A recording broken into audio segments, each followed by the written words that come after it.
Extremely important 4 mark question from the arithmetic progression. ठीक है बच्चों, आइए divide 32 into 4 parts which are in AP.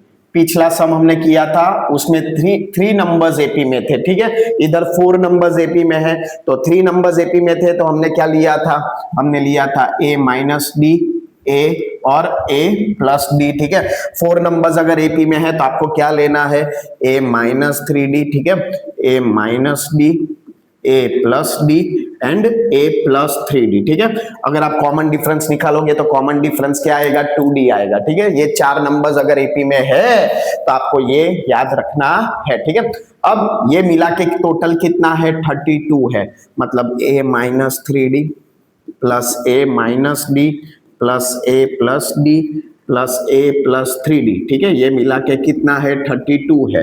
तो माइनस 3d प्लस 3d फिर 2 हो जाएगा। ठीक है, minus D plus D cut हो जाएगा तो हमारा क्या बचा, a 4 बार बचा, मतलब 4a इज इक्वल टू 32। तो a is equal to 32, 4 multiply है तो डिवाइड हो जाएगा, 32 अपॉन 4 क्या आएगा, 8। a की वैल्यू हमको मिल गई 8। ठीक है, अब हमको क्या दिया है, प्रोडक्ट ऑफ एक्सट्रीम्स।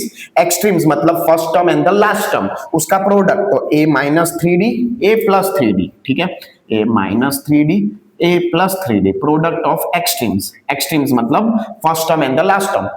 टू मतलब रेशियो, टू का मतलब क्या है, ratio to the product of means. Means मतलब बीच वाला टर्म। बीच वाला टर्म कौन सा है, a minus D and a plus D, उसका प्रोडक्ट।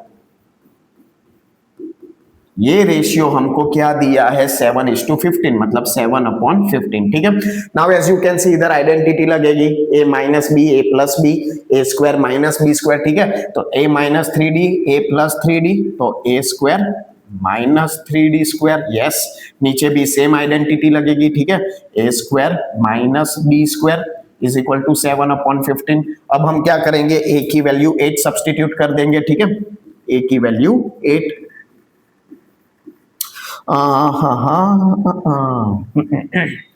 3d का स्क्वायर क्या होगा, 9d स्क्वायर। ठीक है, a के बदले हम क्या डाल देंगे, 8 माइनस d का स्क्वायर क्या रहेगा, d स्क्वायर ही रहेगा। ठीक है, इज इक्वल टू 7/15। 8 का square 64 minus 9d square upon 8 का square 64 minus d square is equal to 7/15। ठीक है, अब हम क्या करेंगे, क्रॉस मल्टीप्लाई करेंगे, 15 इधर मल्टीप्लाई हो जाएगा, 64 माइनस 9d स्क्वायर। ठीक है, इज इक्वल टू ये इधर मल्टीप्लाई हो जाएगा 7 into bracket 64 minus D square. ठीक है, 64 multiply by 15, 64 multiply by 15, 5 6 30, 32 0, 4 1 4, 6 1 6, 960 minus 15 9 135 D square. ठीक है, 64 मल्टीप्लाई बाई 7 करेंगे,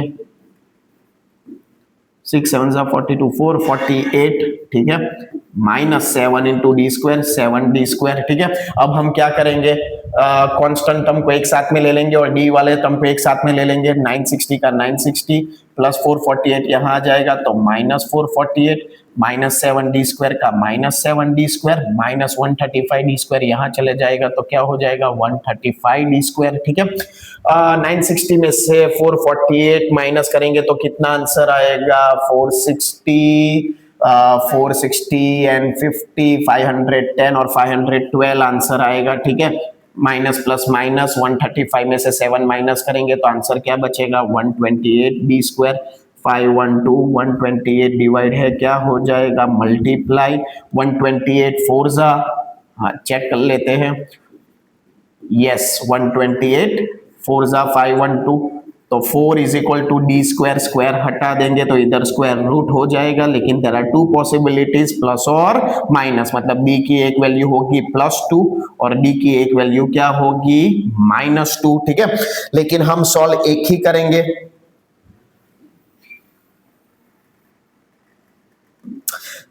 एक ही करेंगे, दूसरा आंसर हमको ऑटोमेटिकली मिल जाएगा। जैसे कि हम d इज इक्वल टू +2 ले लेते हैं। ठीक है, d इज इक्वल टू क्या ले लेते हैं, +2 ले लेंगे। ठीक है, तो क्या आंसर आएगा हमारा, देख लेते हैं। पहला टर्म क्या है, a माइनस 3d, तो a की वैल्यू क्या आई थी, 8 -3, डी की वैल्यू क्या है 2, 8 - 3 2 ज़ा 6, मतलब पहली टर्म क्या होगी 2, दूसरा टर्म क्या है a माइनस डी, a की वैल्यू थी 8 माइनस डी की वैल्यू क्या है 2, मतलब 8 - 2 क्या आएगा 6। फिर हमारा टर्म थर्ड टर्म कौन सा था a प्लस डी, a की वैल्यू 8 प्लस डी की वैल्यू क्या है 2, मतलब 10, और उसी तरह 2 6 10, और लास्ट टर्म क्या होगा आपको मालूम पड़ गया होगा, क्या आएगा 14 आएगा, ठीक है। और d की वैल्यू अगर -2 डालेंगे तो इसका उल्टा आएगा 14 10 6 एंड 2, ठीक है। मोस्ट इंपॉर्टेंट 4 मार्क्स हमें बच्चों पक्का कर देना। राधा राधा।